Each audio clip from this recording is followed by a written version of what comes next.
Ons gaan vandag die verhaal van Jesus en Saggeus lees, daar uit Lukas hoofstuk 19, vanaf vers 1 tot 10. Kom ons word net eers stil voor die Here. Here, dankie dat U elke dag lewend is in ons lewens. Dankie dat ons U teenwoordigheid elke dag, elke oomblik kan ervaar. Maar dankie dat ons dit ook vandag hier in die kerkgebou, saam met ons broers en susters in die Here, op 'n baie spesiale manier kan ervaar.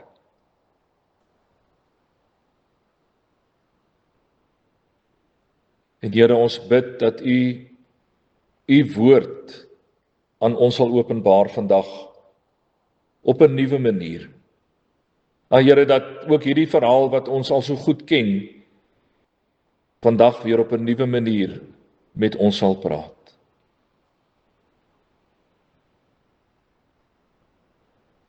Ons vra dit in U naam, Here Jesus. Amen.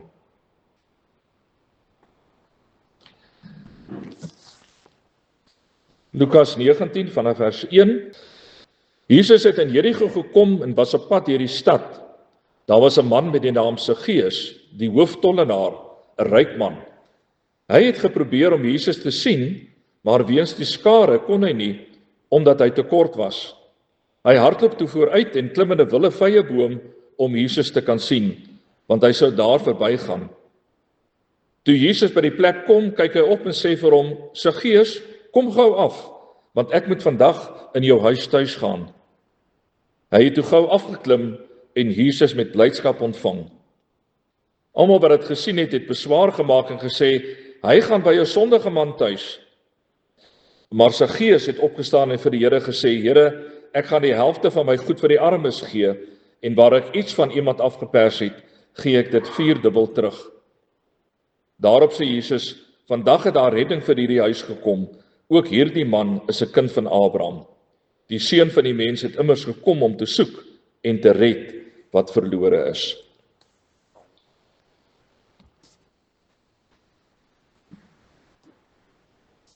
Geliefdes, Jesus is hier in Lukas hoofstuk 19 nog steeds op pad na Jerusalem. Ons het gesien dat hy daar in Lukas 9 vers 51 begin het met die reis na Jerusalem, en hy is nog steeds op pad na Jerusalem toe, waar hy later moet sterf vir ons sondes. En op pad daarheen gaan die roete deur Jerigo. Dis die pad wat Jesus stap saam met sy disippels, en dis so ongeveer 25 kilometer vanaf Jerusalem. En dit is in hierdie stad wat daar iets wat koddige gebeurtenis plaasvind rondom Saggeus.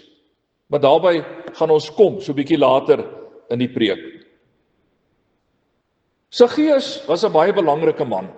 Ons sou hom vandag beskryf as 'n BBP, 'n baie belangrike persoon. Lukas vertel vir ons dat hy die hooftollenaar was, en wat dit vir ons sê is dat tussen al die ander korrupte tollenaars in Jesus se tyd, is hy eintlik die korrupste van al die korruptes. Hy is, sou ons vandag miskien kon sê, iets soos die Godfather van die maffia belastinggroep. En Lukas sê spesifiek vir ons dat hy baie ryk was, wat goed te verstaane is. Jerigo was 'n groterige handelsstad wat deurgang verleen het aan 'n klomp hoofroetes van al die verskillende windrigtings af. En daar was met ander woorde baie reisigers gewees wat deur daai stad beweeg het, en elkeen van hulle moes tolgeld betaal. En Saggeus het aan die hoof gestaan van hierdie hele belastingstelsel in Jerigo en die omgewing. Vandag sou hy heel moontlik aan die hoof gestaan het van die e-tolstelsel wat ons op 'n stadium in ons land gehad het. Nou, ons het reeds by 'n vorige geleentheid gesien dat die tollenaars Jode was wat deur die Romeinse regering in diens geneem is om tolgeld van hulle landsgenote te probeer insamel. Hulle het nie 'n salaris van die Romeinse regering ontvang nie. Hulle moes 'n kommissie verdien, so met ander woorde al die geld wat inbetaal is, op daai geld kon hulle dan 'n sekere kommissie kry vir hulle self, maar dan weet ons ook dat die tollenaars oneerlik was en dat hulle baie meer gevra het van die mense as wat hulle eintlik veronderstel was om te vra. En al daai ekstra geld het ook in die tollenaars se sakke geëindig. Geen wonder dat hulle so gehaat was deur die Jode nie. Hulle het hulle volksgenote uitgebuit om sodoende hulle self te verryk. En ek het nog 'n sterk vermoede ons in Suid-Afrika verstaan iets hiervan. Hierdie korrupsie en mense wat hulle self wil verryk ten koste van ander mense. So ons weet reeds dat Saggeus die hooftollenaar was en ons weet ook dat hy baie ryk was. Maar daar word nog 'n paar stukkies baie interessante inligting oor Saggeus vir ons gegee. Ons lees daar in vers 3, hy het geprobeer om Jesus te sien, maar weens die skare kon hy nie, omdat hy te kort was. So wat weet ons? Hy is die hooftollenaar, hy was baie ryk, hy wou baie graag vir Jesus sien, maar hy was te kort om bo oor die skare se koppe te kon sien. En dan beskryf Lukas dit, waarna ek vroeër verwys het, as 'n ietwat korrige gebeurtenis. Kom ek verduidelik. Geen moderne sakeman sal daarvan hou om homself belaglik te maak voor ander mense nie. Dit pas eenvoudig nie by hulle status as suksesvolle besigheidspersoon nie. Nog meer so in Jesus se tyd. Daar was sekere voorskrifte gewees oor hoe 'n volwasse Jood homself moes gedra het en hulle moes leef volgens daardie voorskrifte. Hulle moet waardig optree voor ander mense. Hulle moet letterlik neus in die lug loop. Hulle mag beslis nie hardloop nie. Onthou julle nog daai gelykenis van die barmhartige vader wat die verlore seun tegemoet gehardloop het en toe ek gesê het, maar dis heeltemal 'n taboe gewees. 'n Man het nie gehardloop nie. Hy het gewag totdat die mindere by hom aangekom het voordat hy na vorentoe sou tree om met die persoon te praat. Maar daar het ons gesien hoe die pa hardloop om sy kind terug te verwelkom. En dan definitief gaan 'n volwasse man nie in 'n boom inklouter nie. En allermins sou mense dit verwag het van die hooftollenaar. Hy wat in elk geval reeds so gehaat was deur die Jode. Hy gaan definitief nie iets doen wat kan maak dat die mense 'n vinger na hom kan wys of vir hom dalk kan uitlag, juis omdat hy kort was en miskien een of ander spottende ding vir hom sou sê nie. En tog, toe Jesus deur Jerigo op pad was en Saggeus hoor daarvan, het hy alles in sy vermoë gedoen om Jesus raak te sien. Selfs al moes hy sy waardigheid prysgee deur in 'n boom te klim. Mens kry eintlik die gevoel dat Saggeus amper soos 'n klein seentjie optree op daardie stadium. Hy's so angstig, soos 'n jong kind, om iemand te sien wat belangrik is. Hy weet hierdie man is 'n belangrike persoon wat verbykom, en soos 'n jong kind klim hy in die boom in, sodat hy ook hierdie persoon kan sien. Saggeus, self 'n BBP, is bereid om sy waardigheid op te offer, net sodat hy vir Jesus kan sien.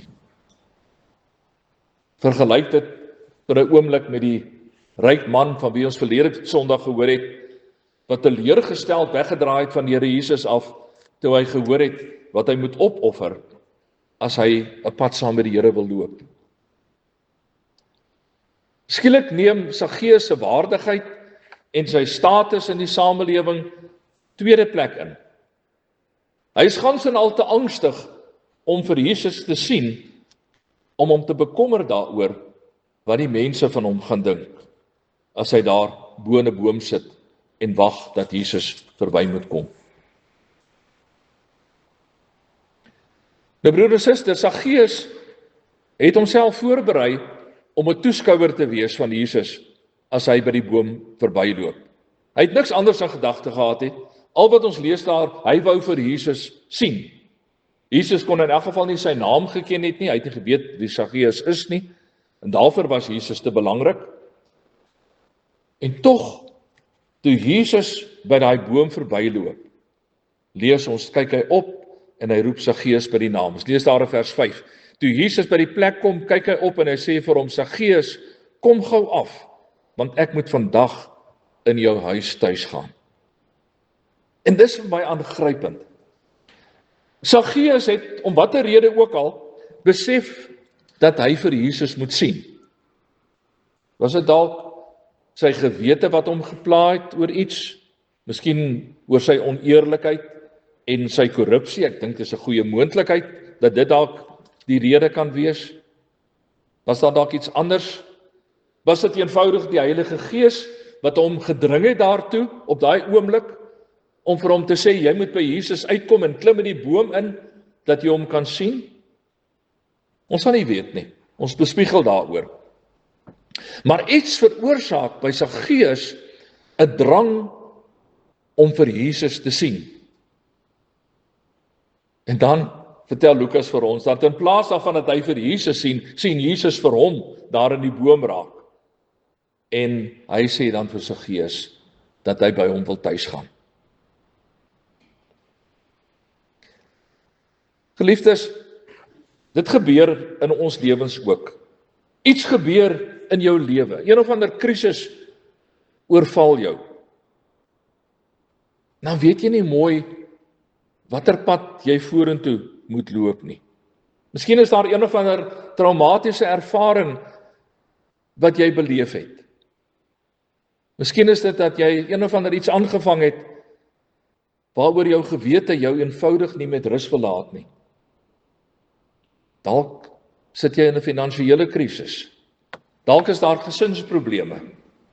Maar een ding weet jy seker, ek kan nie sien hoe ek op my eie deur hierdie krisis gaan kom nie. Ek het hulp nodig.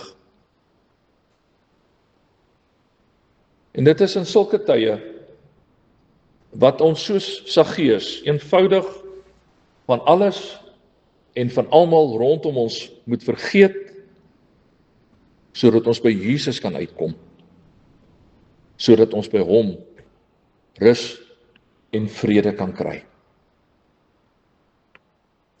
Vir Jesus is dit nie belangrik wie die persoon is wat na hom soek nie. Jesus gee nie om wat se werk jy doen nie. Jesus gee nie om wat jou agtergrond is nie. Hy gee nie om wat jou status is nie. Hy gee nie om of jy ryk of arm is nie. By Jesus gaan dit oor een ding en een ding alleen. Die mens in nood wat na hom soek. Dit gaan oor hulle. Jy sien, terwyl jy nog dink dat jy op jou eie kan regkom, en ek sien dit by baie mense, ek hoor dit by baie mense, my hele bediening deur het ek dit maar oor en oor gehoor. Ek is reg.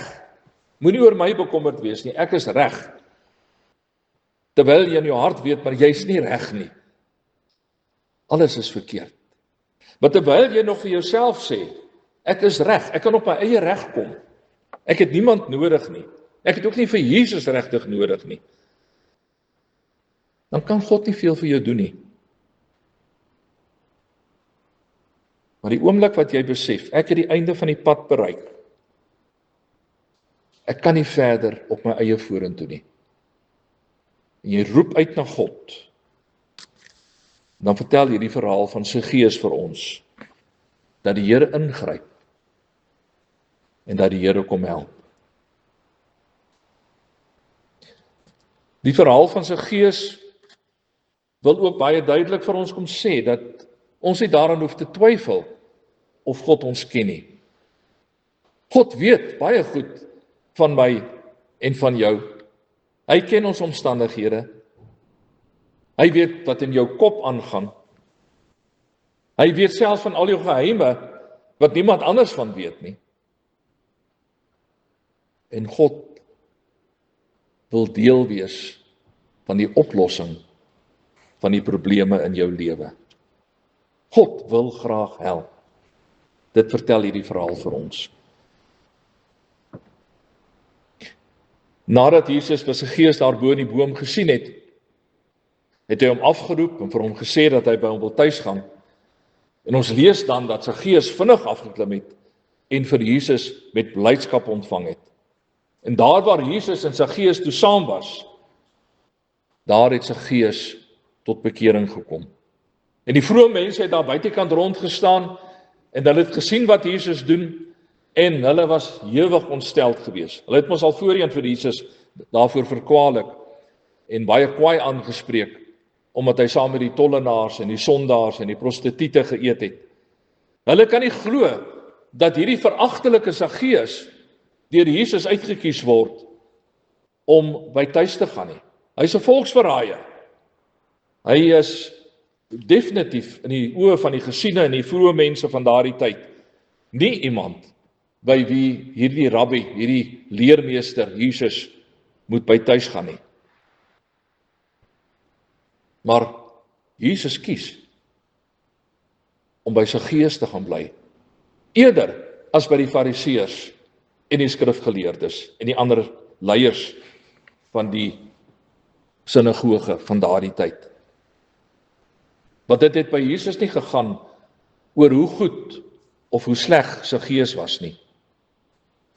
Dit het vir Jesus daaroor gegaan dat Saggeus op daardie oomblik vir hom nodig gehad het in sy lewe.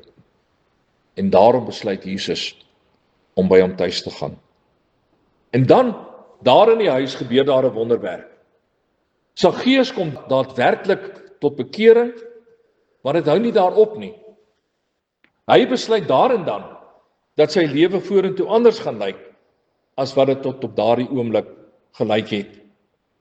Die man wat vroeër net gekyk het hoeveel geld hy kan kry uit die handelaars en die reisigers, kondig aan dat sy lewe gaan verander. Ons lees daar in vers 8, maar Saggeus het opgestaan en vir die Here gesê, Here, ek gaan die helfte van my goed vir die armes gee, en waar ek iets van iemand afgepers het, gee ek dit 4voudig terug. Hoe anders klink hierdie verhaal van Saggeus nie as die een van die ryk man van verlede Sondag nie. Julle sal ons onthou dat Jesus vir daai ryk man gesê het, net een ding kon jy kort, gaan verkoop al jou goed en gee jou geld vir die armes, en dan kom jy terug, en dan volg jy my. En dan vertel Lukas vir ons, dat die man teleurgesteld weggegaan het van Jesus af, omdat hy te veel van sy geld gehou het. En hier kom hierdie skatryk tollenaar, en hy verklaar, dat hy die helfte van sy besittings vir die armes gaan gee, en dat hy vir diegene wat hy op een of ander manier bedrieg het in sy lewe, 4voudig gaan terugbetaal.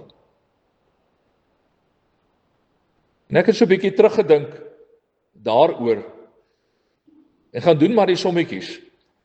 As Saggeus dit regtig gedoen het, dan het hy geëindig as 'n baie arm persoon. Want ek vermoed daar's maar baie min mense gewees vir wie hy nie voorheen bedrieg het nie. Maar die interessante is ook dat Jesus dit nie van hom gevra het nie. Jesus het nie vir hom gesê, gaan deel helfte van jou besittings aan die armes uit en gaan betaal 4voudig terug waar jy mense bedrieg het nie. Jesus het nie 'n woord daarvan gesê nie. Dit was nie 'n voorwaarde wat Jesus gestel het voordat Saggeus gered kon word nie. Maar wat hier gebeur is toe Saggeus in Jesus se arms eindig, toe verander sy hele lewe. Toe oortuig die Heilige Gees hom van sy sonde. En die Heilige Gees oortuig hom daarvan dat daar dinge is wat hy gaan moet regmaak in sy lewe. En geliefdes, in my baie jare se ervaring as predikant, het ek meermale gesien hoe dat dit gebeur. Iemand kom op 'n dag tot bekering, En die Here keer daai mense lewe onderste bo. Hulle besef, hulle kan nie maar net voortleef asof niks gebeur het nie. Ek kan nie sê, ek het nou tot bekering gekom, die Here Jesus is nou in my lewe, of ek is in die lewe van Jesus, of hoe jy dit ook al wil stel nie. Maar ek gaan maar net aan met my ou manier van leef nie. Dit kan tog nie. As jy tot bekering kom, dan verander daar iets in jou lewe. 'n Baie goeie vriend van my in Piet Retief het meer as 30 jaar terug so 'n onverwagte ontmoeting met die Here gehad. Ek het hom nie voor die tyd geken nie, ek het nie sy ou lewe geken nie, maar hy vertel vir my dat hy elke aand as hy van die werk af teruggekom het by die huis, homself daar gemaklik gemaak het voor die televisie, met sy sixpack biere aan die een kant, dat hy al 6 opgedrink het deur die loop van die aand, sy pak sigarette aan die ander kant, en dit is hoe hy geleef het by die huis. Aand na aand het sy lewe so verloop. En toe gebeur dit, dat hy 'n gemeente se passiespele gaan bywoon, saam met sy vrou. En op daai passiespele loop hy om tromp op teen die Here Jesus vas. En sy lewe verander radikaal. Die vriend van my het nog nooit in sy lewe iets halfhartigs aangepak nie. As hy 'n ding doen, dan gaan hy voluit daarvoor. En toe hy tot bekering kom, toe besluit hy, dan doen ek dit ook voluit. En hy besluit om die Here voluit te dien.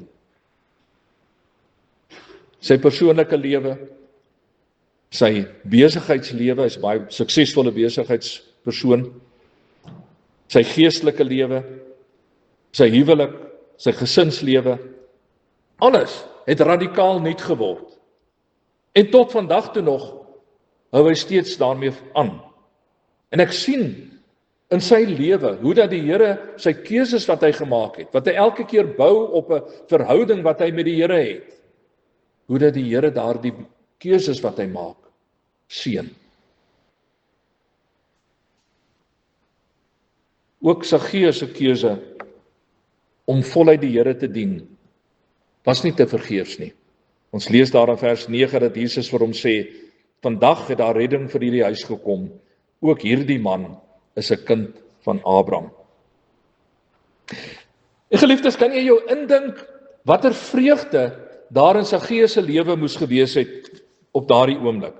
Hy was een van die mees veragtelike persone in die oë van die mense van sy tyd. Veral ook in die oë van die kerkleiers van sy tyd. In hulle oë was hy niks. Die Jode het vir hom geen tyd gehad nie. En baie beslis was daar ook geen manier, volgens hulle siening in elk geval, hoe hy gered kon word nie. Geen redding is vir 'n tollenaar moontlik gewees nie. En dan kom Jesus, en Jesus bewys hulle almal verkeerd. Want Jesus het ons duidelik gesê dat hy gekom het om te soek en te red wat verlore is. Christus het nie gekom vir mense wat sê, alles is reg in my lewe nie. Ek het eintlik beheer oor my lewe nie. Ek het eintlik nie die Here Jesus nodig in my lewe nie. Hy het nie gekom vir diegene wat voel dat hulle heeltemal goed kan regkom sonder die Here nie. Hy het gekom vir elkeen wat besef het, ek kan nie verder gaan met my lewe sonder die Here nie. God kom soek hulle uit, en hy roep hulle by die naam, en hy bied aan hulle 'n nuwe lewe aan.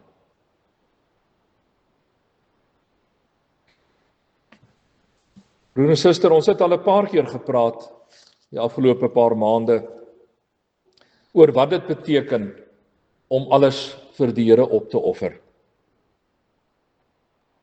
Ons het verlede Sondag gekyk na die ryk man wie se geld vir hom te belangrik was. Hy sou te veel moes prys gee as hy agter Jesus aangeloop het en hy het nie daarvoor kans gesien nie. Maar Saggeus, wat soos die gelykenis van die ryk dwaas onder die indruk verkeer het dat sy geld en sy weelde vir hom geluk gaan bring, hy het besef dat daar meer in die lewe is as besittings. En hy maak die keuse om iets op te offer, om sy gerief wat hy gehad het op aarde, om iets daarvan op te offer, mits hy net saam met Jesus verder sy lewenspad kom loop.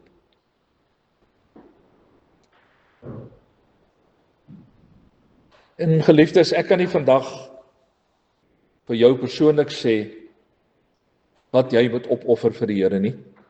Dalk is dit geld, dalk nie. Dalk is dit een of ander gewoonte wat jy het, wat jy weet wat nie tot eer van die Here strek nie. Jy self sal weet wat dit is. Wat is dit in jou lewe wat jy eintlik weet vir jou belangriker is as die Here self? En ek wil ook nie sê, julle moet my mooi hoor, ek wil nie sê dat jy eers alles moet opoffer voordat jy gered kan word nie, want dan word dit maar weer 'n werke godsdienst. Dit is tog nie wat dit is nie, ons word uit genade uitgered. Maar dit weet ek. Jy gaan nie ware vryheid en vrede in jou lewe ervaar terwyl jy nog probeer vasklou aan goed wat jy weet nie tot eer strek van die Here nie. Nou ons kom vandag voor 'n keuse te staan. Ons kan maak soos die ryk man wat gesê het, ek is nie bereid om 'n opoffering te maak vir die Here nie. Die prys wat hy vra is te groot en ek gaan liewers maar my eie pad loop sonder hom. Maar as jy dit doen, dan wag daar groot teleurstelling vir jou. Soos wat dit ook in sy geval was. Of jy gaan maak soos Saggeus, wat besef het, ek sien nie kans om 'n dag verder te loop sonder Jesus nie. Ek sien nie kans om my lewe verder te leef sonder dat hy deel is van my lewe nie. En al moet ek alles opoffer vir hom, dan doen ek dit. Want om saam die pad met die Here te loop, om saam jou lewe te leef saam met die Here, beteken meer as dit wat ek opoffer.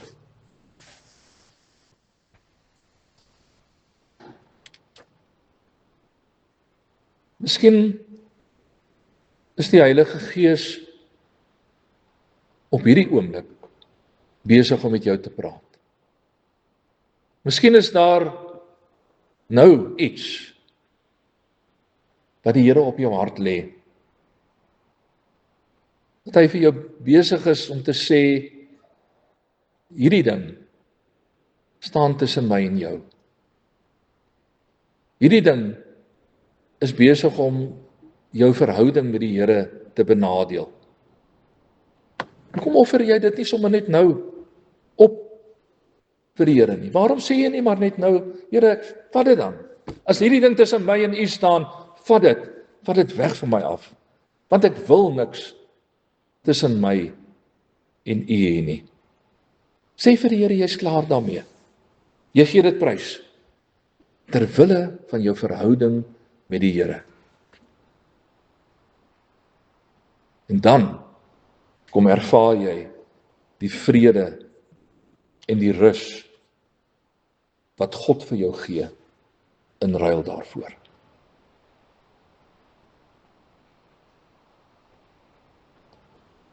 Amen.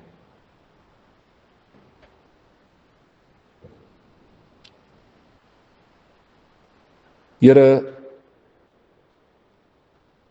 U ken ons deur en deur. U ken ons gedagtes. En Here, soos wat elkeen van ons vandag voor U staan of sit, weet U wat op hierdie oomblik deur ons gedagtes gaan. U weet dalk van daardie dinge wat iemand so goed weet, vir u nie tot eer strek nie. Daardie ding wat belangriker geraak het as u self.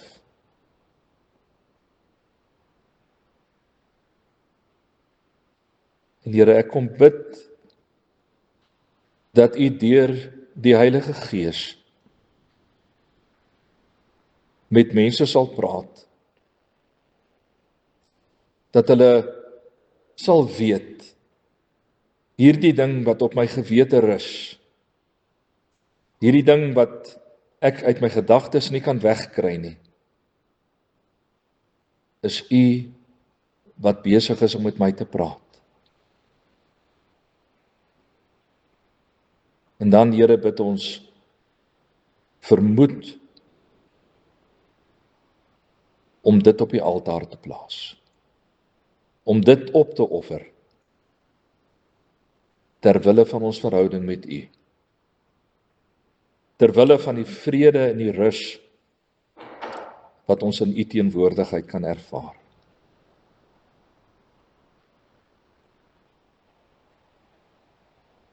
Ons bid dat u dit sal doen,